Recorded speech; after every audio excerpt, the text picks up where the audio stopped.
안녕하세요, 멘토님. 멘티 사브리나 홍상입니다. 제가 와 있는 이곳은 강원도 원주에 있는 박경리 문화공원인데요. 이번에 제가 일미콜미를 원주에서 주관을 하면서 이 장소를 정했습니다. 그 박경리의 대단한 그 역사적인 그 시간들을 볼 수 있었던 좋은 시간이었고요. 멘토님께 제가 질문 하나 있어서 영상 남겨드립니다. 우리가 네트워크 마케팅을 하면서 리더십이라는 게 반드시 필요한데요. 그 리더십의 조건, 여러 가지가 있지만 그 여러 가지 조건 중에서 가장 중요하다고 생각하는 거 한 가지가 있다면 어떤 것이 있을까요? 멘토님, 답변 기다리겠습니다. 박경미 문학관.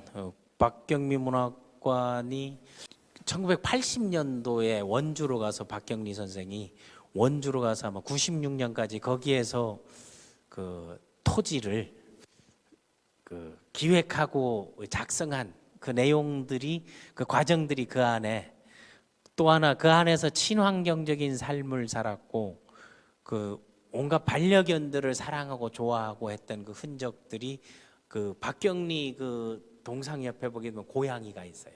고양이가 있고 호미가 있거든요.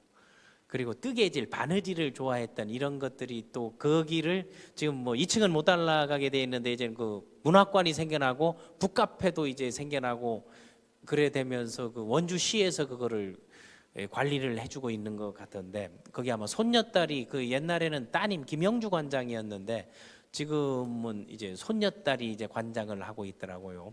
그 김영주 관장은 참고적으로 얘기하기는 그 김지아 시인의 사모님이시죠. 그 남편이 김지아 시인인데, 그 통영에 가게 되면 그 생가가 있습니다. 한국의 베네치아라고 할 정도로 그 이탈리아라고 할 정도로 그 아주 그 바라보는 그 풍경이 좋은데 있는데, 왜 가는 거는요, 라이프 플래닝 하는 사람들은 그 소설가, 대작, 대하 드라마나 대하 소설을 쓴 사람, 역사 소설을 쓴 사람들이 그 문학관을 가보게 되면 그 기획, 콘티 짜고 그 설정하고 인물 배경 이런 것들에 대해서 상당히 잘 나와 있습니다. 그 과정들을 보면서 제가 그런 걸 통해 가지고 앞으로 내가 이 비즈니스를 할 때 라이프 플래닝, 석세스 플래닝을 이렇게 기획하고 그런 걸 가지고 중심을 잡고 나가야 되겠다 하는 그런 거.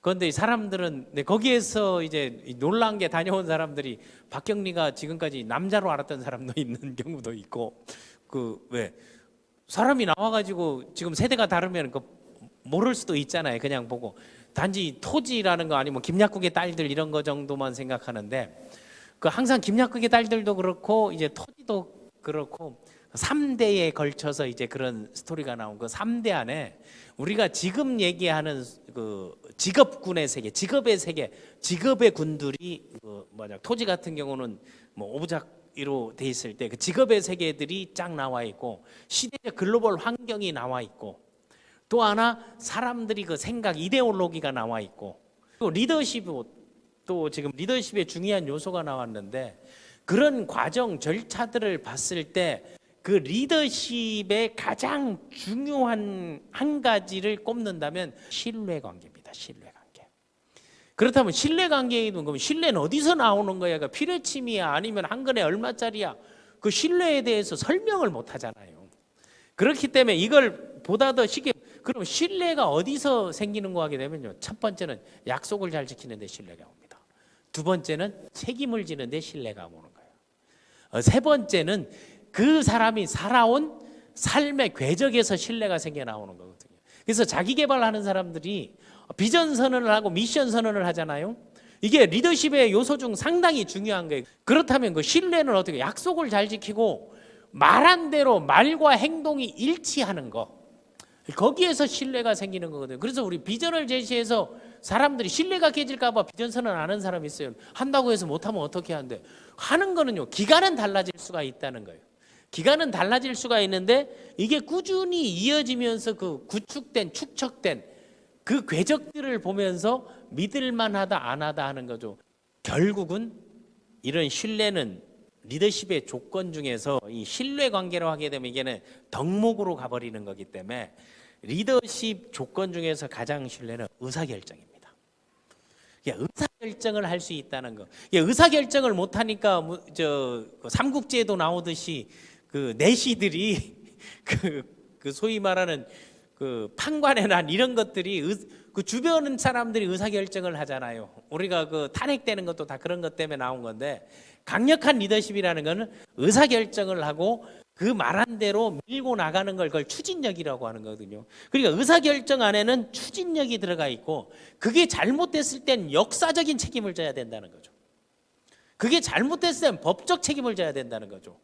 그러니까 이 법적 책임을, 그게 책임감이거든요.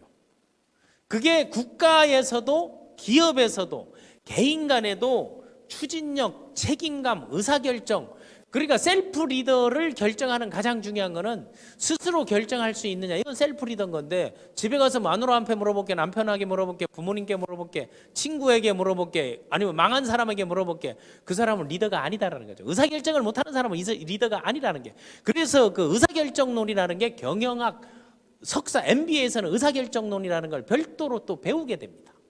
그 의사결정론에서 그 의사를 결정하는 절차나 과정, 그리고 그런 거에서 무슨 바텀업 방식이든 탑다운 방식이든 이런 것들이 경영학적 용어들이, 커뮤니케이션 용어들이 나오게 되는 거거든요. 그런 것들이 이루어졌을 때 뭐가 신뢰라는 거. 그래서 리더십에서 조건으로 따진다면 조건은 제일 먼저 의사결정을 하는 거죠. 신뢰는 내가 갖고 있는 게 아니고 이건 수반되는 거기 때문에 조건이 아닌가요?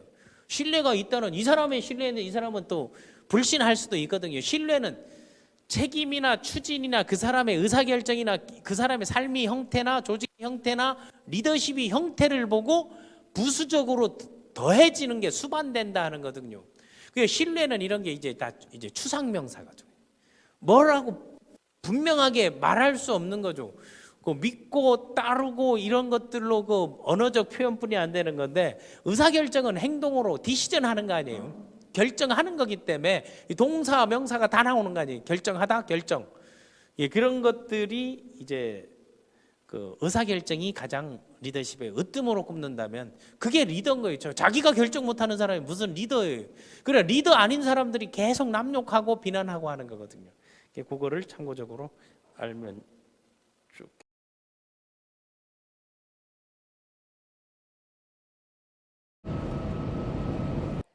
안녕하세요. 한국 최고의 네트워커가 되기 위해 지금 성장하고 있는 지쿠퍼 마타리 정민순입니다.